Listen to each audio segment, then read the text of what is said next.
Here is how to restore your bookmarks bar in Google Chrome. So if your bookmarks bar is missing in the Google Chrome, it can be inconvenient.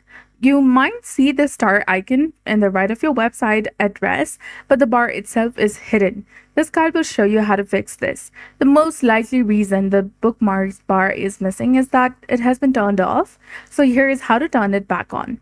Tap on the three dots in the top right corner of your Google Chrome web browser and then go to Settings.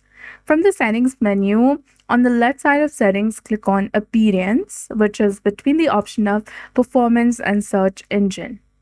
Now find the Show Bookmarks bar option, which is between Show Home button and Tab Position. Go ahead and toggle this option to turn it on. The bookmarks bar should now be visible. So that's it. I hope you found this video helpful. If you did, please like, share, and subscribe. Thanks for watching. We'll see you again in the next one.